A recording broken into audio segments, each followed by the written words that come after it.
বরাক উপত্যকার কাছাড় জেলার বাঁশকান্দির পূর্ব গোবিন্দপুর প্রগতিশীল নাগরিক মঞ্চের ব্যবস্থাপনায় পুরস্কারের ভূষিত হলেন বদরপুর 92 নম্বর দেউরাইল বক্তব্যের অবসরপ্রাপ্ত প্রধান শিক্ষক মোহাম্মদ আব্দুল করিম। একের পর এক সম্মানে এলাকার নাম উজ্জ্বল করে আসছেন। শিক্ষক আব্দুল করিম বদরপুর বুন্দাশীল গ্রামের বাসিন্দা, কর্মজীবনে সুনামের সহিত কাজ করে গেছেন।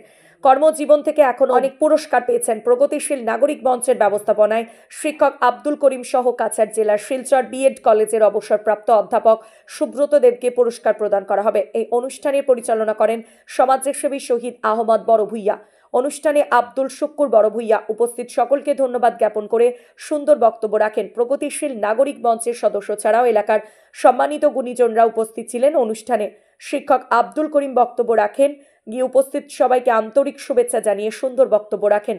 এছাড়াও বক্তব্যে রাখেন শিলচর বিএড কলেজের অবসরপ্রাপ্ত অধ্যাপক সুব্রত দেব।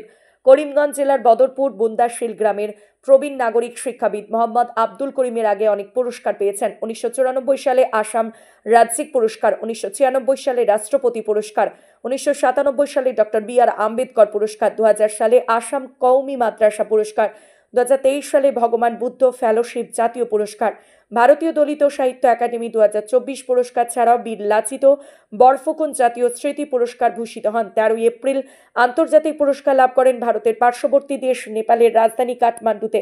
এপ্রিল মাসে নিজ গ্রামে নোরানি কারিয়ানা মাদ্রাসায় আরেকটি পুরস্কার লাভ করেন। তার এই সম্মানে বুন্দাশীল গ্রাম শহর রেল শহর বদরপুরে খুশি জোয়ার এসেছে। Bureau report, Badarpur NE। উদ্যোগের সভাপতি শহীদ আহমেদ বড়ভূইয়া সাহেব মঞ্চে উপবিষ্ট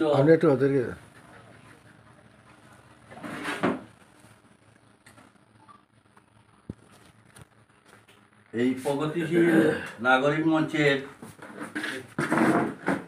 উদ্বোধক জনাব মোহাম্মদ আব্দুল শুক্কুর বড়ভূইয়া সাহেব, গোবিন্দপুর বাঁশকান্দি। মঞ্চে উপবিষ্ট আজকের এই প্রগতিশীল মঞ্চ থেকে অ্যাওয়ার্ড নিতে এসেছেন